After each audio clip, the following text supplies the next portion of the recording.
Hello everyone, कैसे हैं आप सब। आज हम टॉपिक करेंगे पीरियोडिक प्रॉपर्टीज। आज हम कुछ टर्म्स पढ़ेंगे।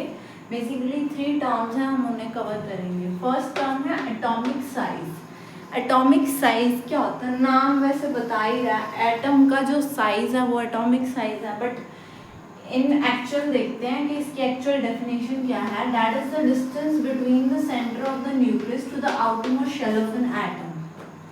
देखिए, ये मान लीजिए एक एटम है। अब एटम के सेंटर में न्यूक्लियस होता है और उसके सराउंडिंग शेल्स होती हैं।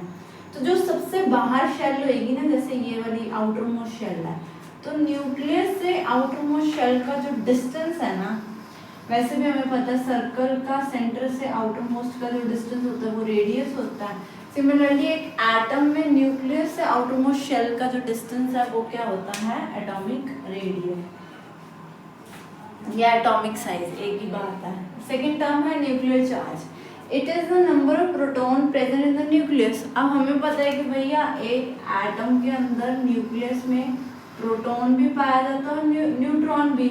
न्यूक्लियस एक्चुअल में होता क्या है, प्रोटॉन प्लस न्यूट्रॉन। पर न्यूट्रॉन पे तो कोई चार्ज होता ही नहीं, न्यूट्रॉन तो 0 चार्ज होता है और प्रोटॉन जो होता है वो पॉजिटिव चार्ज होता है। तो जितना भी पॉजिटिव चार्ज न्यूक्लियस में पाया जाएगा वो न्यूक्लियर चार्ज होगा। यहाँ पर एक इम्पॉर्टेंट नोट लिखा हुआ है, as the atomic size decreases, जैसे जैसे ये साइज कम होएगा न्यूक्लियर चार्ज इंक्रीजेस। आप न्यूक्लियर चार्ज को एक तरह से अट्रैक्शन फोर्स मान सकते हैं। एक तरह का क्या हो रहा है, अट्रैक्शन। तो जैसे जैसे साइज कम होएगा, आप खुद सोच सकते हैं, वो प्रोटॉन क्या करेगा, उसे अट्रैक्ट करेगा। बाहर जो होते हैं वो होते हैं इलेक्ट्रॉन, सेंटर में क्या है, प्रोटॉन। इलेक्ट्रॉन पे नेगेटिव चार्ज, प्रोटॉन पे पॉजिटिव चार्ज। जैसे जैसे डिस्टेंस कम होएगा तो ऑब्वियसली अट्रैक्शन बढ़ेगा, तो न्यूक्लियर चार्ज ऑटोमेटिकली क्या होगा, increases. Then next comes number of shells.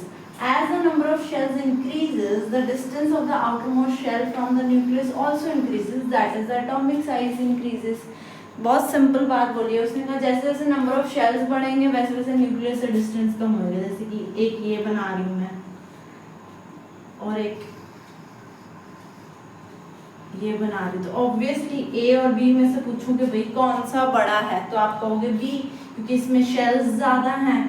तो इसमें आउटर मोस्ट शेल ये है, ये आउटर मोस्ट शेल है, इसमें आउटर मोस्ट शेल ये है।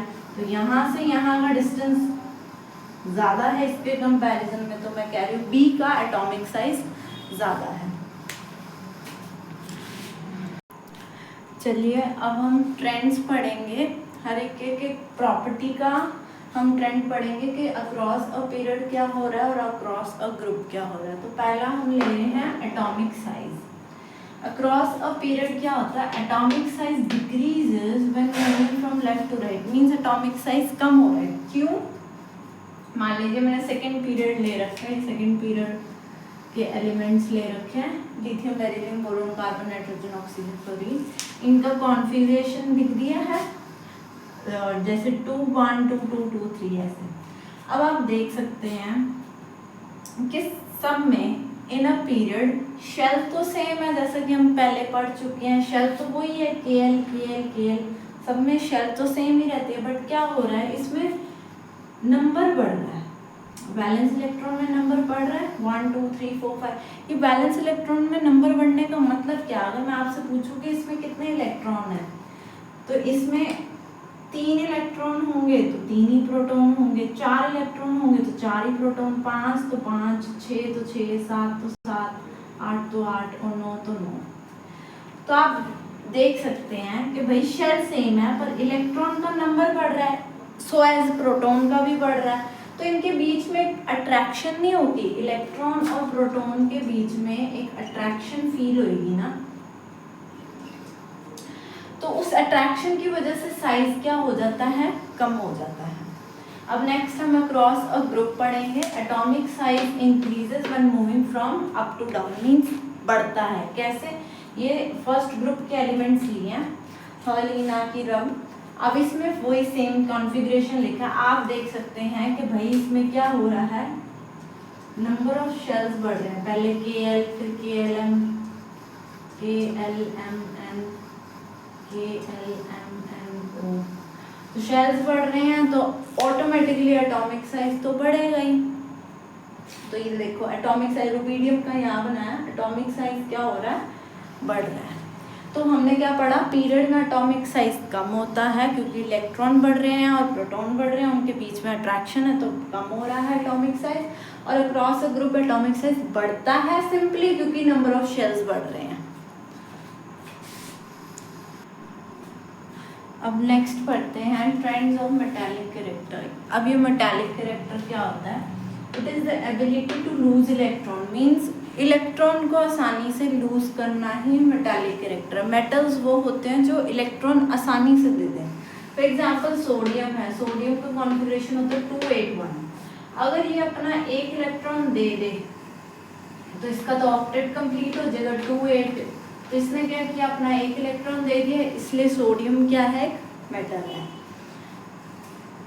ठीक है, अब नेक्स्ट पढ़ते हैं अक्रॉस अ पीरियड और अक्रॉस अ ग्रुप क्या ट्रेंड होता है। तो across a period the metallic character decreases across a period, कम होता है। क्यों होता है, यहाँ पर वो ही पीरियड लिया। अब हम पीछे पढ़ के आए हैं कि भाई एटॉमिक साइज पीरियड में कम होता है।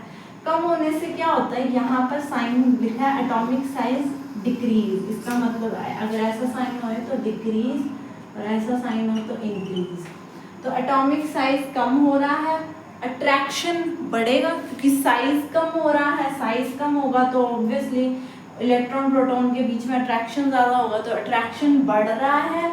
एबिलिटी टू लूज इलेक्ट्रॉन कम हो रहा है, अब उसको इलेक्ट्रॉन लूज करना है। तो जब अट्रैक्शन ऑलरेडी ज़्यादा है, न्यूक्लियस इलेक्ट्रॉन को खींची जा रहा है, तो वो इलेक्ट्रॉन देगा ही क्यों, इसलिए एबिलिटी टू लूज इलेक्ट्रॉन कम है, तो इसलिए हेंस मेटालिक कैरेक्टर भी क्या है, कम है इन केस ऑफ पीरियड। अब इन केस ऑफ ग्रुप क्या होता है, metallic character increases across a group. अब इसमें उल्टा होगा, एटॉमिक साइज बढ़ रहा है, अट्रैक्शन कम है। अट्रैक्शन कम होने की वजह से वो इलेक्ट्रॉन दे देगा क्योंकि अट्रैक्शन ही नहीं है ना।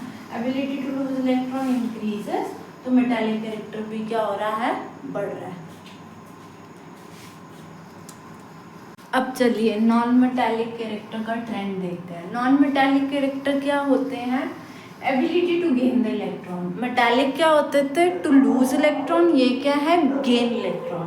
अब क्या है, फॉर एग्जांपल क्लोरीन है, क्लोरीन का कॉन्फ़िगरेशन होता है 287। अगर इसने एक इलेक्ट्रॉन ले लिया, गेन कर लिया, तो ये तो इसका ऑक्टेट तो कंप्लीट हो जाएगा, 8 बन जाएगा, 288 तो स्टेबल हो जाएगा। तो क्लोरीन क्या है, एक तरह का नॉन मेटल। अब अक्रॉस अ पीरियड और अक्रॉस अ ग्रुप देखते हैं। अक्रॉस अ पीरियड वही लॉजिक लगाओ, एटॉमिक साइज कम हो रहा है, अट्रैक्शन बढ़ रहा है। एटॉमिक साइज कम हो रहा है, अट्रैक्शन बढ़ेगा, एबिलिटी टू गेन इलेक्ट्रॉन बढ़ेगा। क्यों, क्योंकि देखो यहाँ पर इलेक्ट्रॉन है, हमें चाहिए कि हम इस इलेक्ट्रॉन को इसमें डाल दें, गेन करवा दें। तो वो तो गेन तभी करेगा ना जब अट्रैक्शन होगा। न्यूक्लियस कहेगा आ जा, न्यूक्लियस इसे कहेगा कि भाई हम, मेरे को तो वैसे ही इलेक्ट्रॉन चाहिए, तो ये इसको खींच लेगा अपनी तरफ। पर यहाँ पर आप करेंगे तो यहाँ पर तो अट्रैक्शन है ही नहीं, यहाँ पर वो इतनी आसानी से गेन नहीं करेगा, पर यहाँ कर लेगा। तो साइज कम होने की वजह से अट्रैक्शन बढ़ेगा, अब अट्रैक्शन बढ़ने की वजह से एबिलिटी टू गेन इलेक्ट्रॉन बढ़ेगा और नॉन मेटालिक कैरेक्टर भी बढ़ेगा। तो इसके केस में नॉन मेटालिक कैरेक्टर क्या हो रहा है, बढ़ रहा है। अब across a group atomic size बढ़ेगा, अट्रैक्शन कम होगा। अट्रैक्शन कम होने की वजह से अब यहाँ पर अगर इलेक्ट्रॉन मुझे चाहिए, मैं घुसेड़ दूँ, पर नहीं घुसेड़ सकती क्योंकि अट्रैक्शन तो है ही नहीं। तो ability to gain electron decreases, hence non metallic character भी डिक्रीजेस। तो इसके केस में, अक्रॉस अ ग्रुप के केस में नॉन मेटालिक कैरेक्टर क्या होगा, कम होगा। Okay, thank you. आगे हम नेक्स्ट वीडियो में करेंगे। तब तक आपके लिए एक क्वेश्चन है, आपको बताना है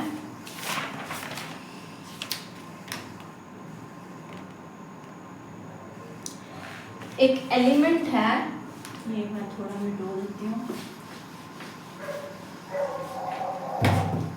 एक एलिमेंट जिसका एटॉमिक नंबर है 16 आपको पहले तो बताना है ये कौन से पीरियड से है और कौन से ग्रुप से है। सेकंड बताना है कि ये जो एलिमेंट है ये मेटल है या फिर नॉन मेटल है। ये क्वेश्चन आप ट्राई कर सकते हैं और कमेंट में लिख सकते हैं। Okay, thank you.